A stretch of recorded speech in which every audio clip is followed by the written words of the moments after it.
I was born in Tijuana, Mexico, Baja, California. I moved here in '73. I moved into an apartment across from the sports arena.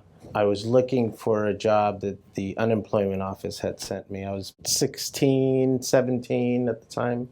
There was a place around here where they printed on bottles, and I printed on flat surfaces, on glass, and made my own punk rock shirts when I was a kid. I did some knockoffs of Fear and Dead Kennedys, and I did all of this with hand-cut stencils. I was looking for buildings, and I saw this hotel. I saw the American Hotel Gallery, and I thought, I got to see this gallery. I'm looking around the hotel, and a guy comes out, happens to be Keith Greco, bumps right into me. I said, "Oh, I'm sorry. He's looking for this gallery, and is it open?" He says, "No. You want to see a gallery? There's a gallery next door. I'm walking over there, and so this is Richard Duardo's studio." I walked in there, and not only they do screen printing here, but all this this is like awesome work. Richard said, "Oh yeah, this is all silkscreen." And I just thought, oh my God. At the time, it was Atslon multiples. Working with Richard, I became a new person. I'm in a new planet. My thinking almost changed overnight. I got 17. Things that I thought that I could do in my future, in my older years, was nothing like this. In my first 2 months of working with him, I got to meet Mark Mothersbaugh from Devo, and I was a big Devo fan when I was a kid, so that was kind of unbelievable for me. So yeah, in a short time, I met Dennis Hopper, David Byrne. I've met more people with a lot more interesting background than I had met, in like my whole lifetime. Well, I was 17. I'd ride my skateboard here almost every day. It was a lot quicker than taking the bus. I thought about moving in here, but I'd see the people that come out of here, and I was still kind of intimidated. At 20, maybe I'll be ready to go in there. I didn't start drinking until I was 21. I actually had my first drink at Al's Bar downstairs. Great birthday, but pretty drunk the next day. But then I decided I want to move into the American, and I thought, great, I'm gonna live right across the street from where I work. It's a little extra hours of sleep, a little extra hours to, have a good time at night. Some people that lived here live hating to live here. First day, I put an extension cord in the plug, and the plug blew, and I didn't have power for almost 2 months. It was kind of like camping out. I like that I can hear loud music. I can hear anything I want. The weirder, the more people are like, oh yeah, we'll listen to anything that's not, the norm. I kind of just went off on learning all these different ways of accepting people, and then the community was just making things happen, and it almost seemed like it was happening without anybody planning anything. My room was so small, no bigger than this, that I could take everything out of my room and change my room around, almost put little shows together, or make it look like an office, or it looks like an apartment, or it looks like a cafe. People are always throwing things out of their studios, or everybody's moving out, so you always had different little props. I don't think they had a cleanup crew here. I think everybody's their own cleanup crew. So I gotta take a shower. What does that shower look like today? I can handle a lot of things, but not when I'm gonna undress myself in a room and there's all those foreign objects, puke, condoms. But those aren't my, memorable moments. On a Sunday afternoon, there's nobody here, except for the people that lived at the American. Little barbecues here and there. Everybody's togetherness here really helped me be part of, being part of 50 Bucks, opening up galleries, talking to other people, and saying, hey, let's do this. I think I just loved everything that was happening, didn't question, anybody. There's a few people that scare me. There's a few artists that scare me. When I first met Don Jones and walked into his room, and AJ was there, I'm just a kid, and these guys are in there partying and stuff, and I'm like, oh my God, is are the Hells Angels gonna bust in here and say, you guys owe us some money? I don't even know how to describe that, way of learning. I grew up Before that, there wasn't anywhere where I was doing any growing up. I dabbled in creative things, but I wasn't looking at it as an artist. I was working with other artists here, and I just kind of did it, and then other people would say, hey, you're an artist. I took advantage of that sometimes and made horrible art just to get by the artist status. There was a couple of times that I did attempt to have a Silkscreen studio here. I thought I could rent the two corner rooms that are together, and there is some problem with like water and electrical, but the space was there. There's a part of this place that it always a party house, and then there's a part where it's like it was never a party house. It was a serious art place to come in here and develop your work. I am a very emotional person that things affect me, very heavily. So the American Hotel was a really good balance for what I felt that I carried, with me. Going into Al's Bar, it was just my den at the time. I was there to see more the people than the bands. When the bands got too loud, it was just too much. I enjoy a lot of the music, but not the crowd and the heat. And I like being there when we had about 10 people. The tip or die, that's an iconic vision. You think of Al's Bar and it's tip or die. Living upstairs didn't make me like the place more or less. The American Hotel was a whole other place. Because you had people that lived at the American that didn't hang out at Al's Bar. They're like, fuck that place. Like, well, but you're living upstairs. At the time, I was starting to do some of these rock and roll posters, so I was pretty busy.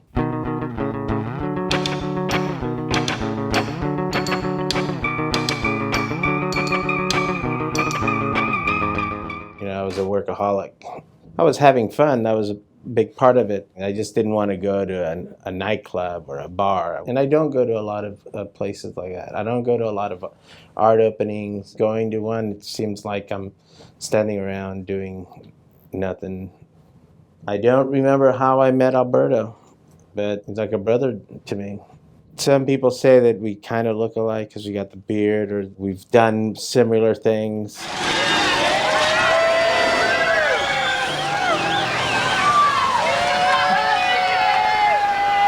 And I think they're right. There's part of me that's like, man, I like the way this guy thinks and the way he does things, and it's just like, fuck it, let's do it, or it's not going to happen. That's good too. You realize that you're not going to be able to do something, so just don't let it worry you and go on to the next thing. I never really sat down and had a one-on-one with Joel. Before the store, he managed Al's Bar, and he managed the hotel for a while. I had respect for what he did, and as grumpy as he would get or sound, that never affected me. That's who he is, and I had seen this movie, Glen Ross, a couple of times, and I loved it. One day I walked in the store, and I saw that he had a Glen Ross poster, and I go, wow, that's pretty cool. I just saw that movie. And he said, oh, I worked on this play when I was in New York. And that just like, whoa, I saw a whole other Joel Bloom. He was great to my kids. He was great to the community. I helped out when they did the tree planting. One of the trees was named $50.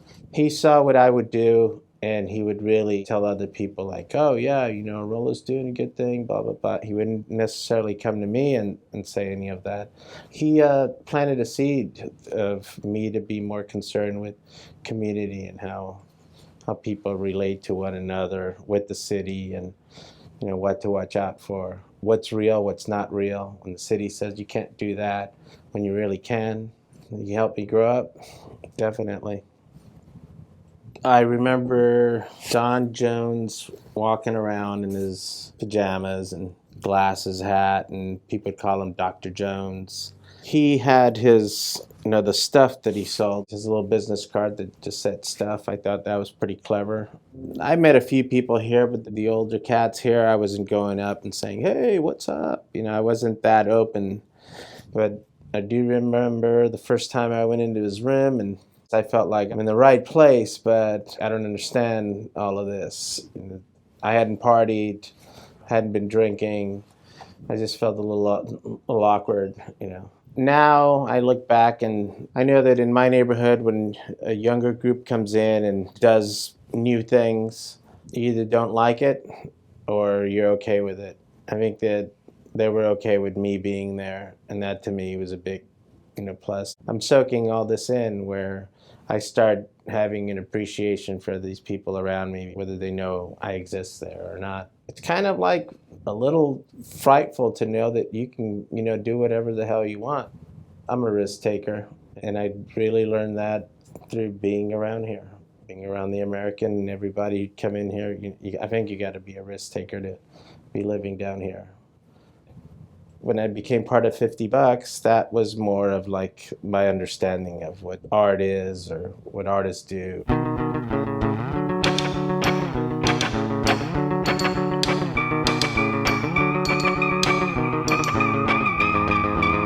I started hanging out with artists, hanging out with them like an artist.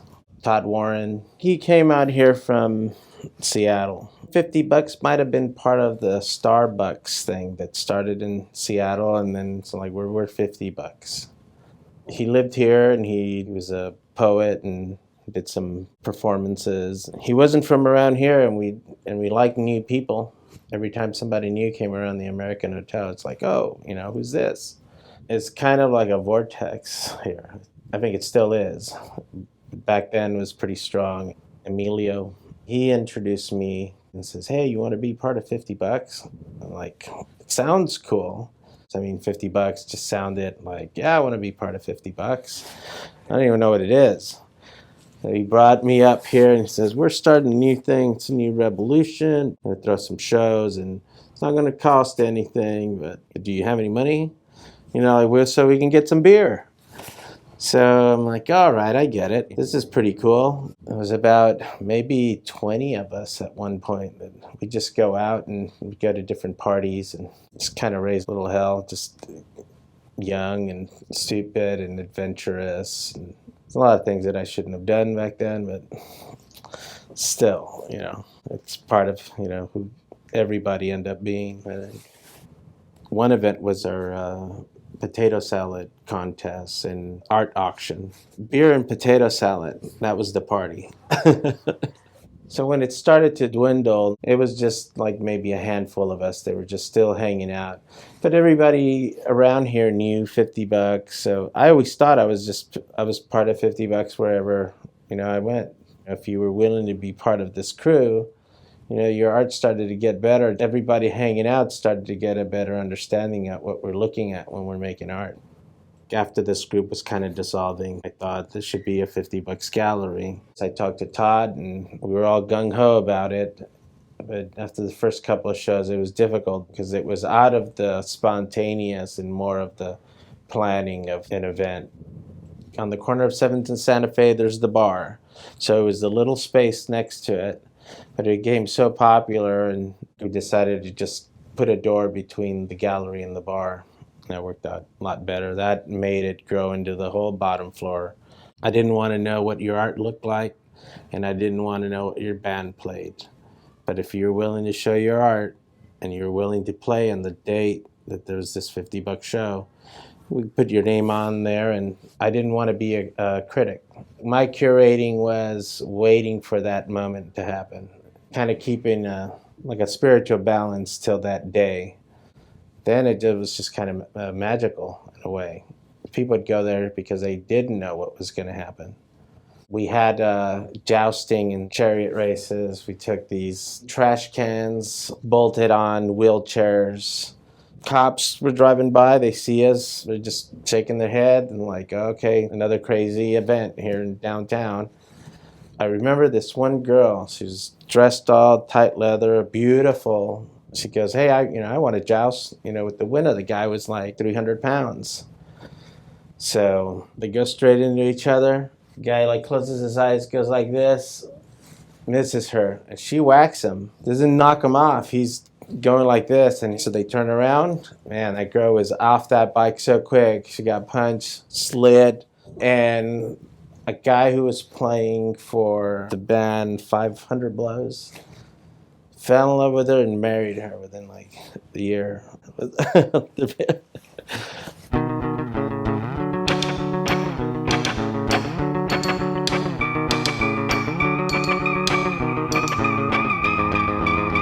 lot of times these parties just kind of just happen. I remember going into $50 and there's no show, but a band shows up. So other people are coming in and it's like, all right, I guess just play. $50 is never going to be run with like a staff. There's no phone to call to see what's going on. It was just basically, there's the space. I do some printing, made a lot of phone calls. I liked that I could still feel that I was throwing like a family party. It was never a money thing. We charged $3, $5 was the most that we charged at a show. And it always got split 3 ways. One goes for the next show, one goes to the band, and another $1 went to the sound man. People thought, oh, you guys are just rolling in dough. And it's like, no, we're having a lot of fun and we're not rolling in any dough. We were there 15 years. When I saw that that was kind of coming towards an end, I had this show called I'm in This Show. And I think I had about over 100 artists and a lot of local artists. Frank Romero goes, I have these nudes. He's always doing flowers. So he got to show these nudes. I'm like, man, it's like completely different, which was good, which is what I wanted. That was a pretty memorable show. And then we went to Pomona and right after 9/11, I remember Fittipaldi saying, well, we're going to miss you because we're not going to Pomona. I'm at the point in my life where a lot of this is not as important to me. I had those moments where they were very meaningful. I care more about the existence of that moment and being able to make art than how much you're going to make out of it or what kind of grant can you get. I don't wait for a grant. I'd like to put something together, even if it isn't much. I've gone through this experience of creating something, and if it affects other people, that's more of my goal now. I live in Claremont. It's a pretty nice area. It's one of my paintings.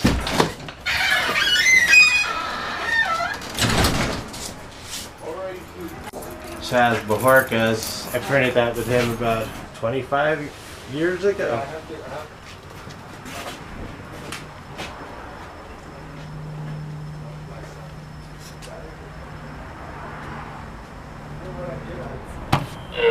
Body, you take, give back.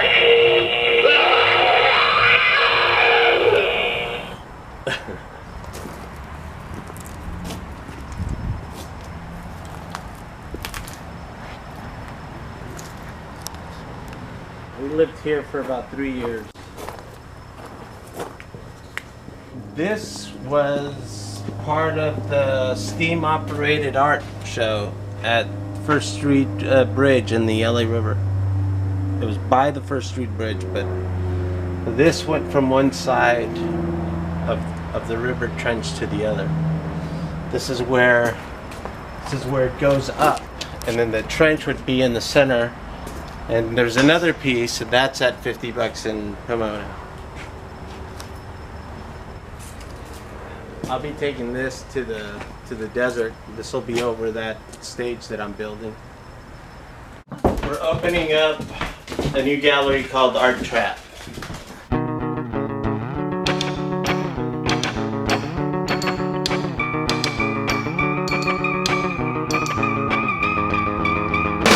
That's another area that used to be an arts colony about 40 years ago, and some of the old timers that are there are like saying like, you know, this was an arts colony before and we like that it's starting to come back. And I'm like, well, I'm familiar with being part of that stage of, you know, once it gets too big, then move on.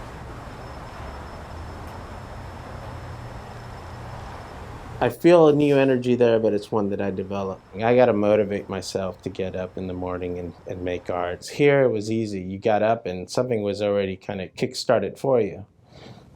I think it should be some kind of a timeshare for artists. You get to live here for a week or two and somehow share the rent with other people. I'm thinking that for maybe myself. I'd like to be down here every now and then, have a place that just exist to crash, this would be the place for me to stay if I were to do that. I don't know. The future is over. Cut.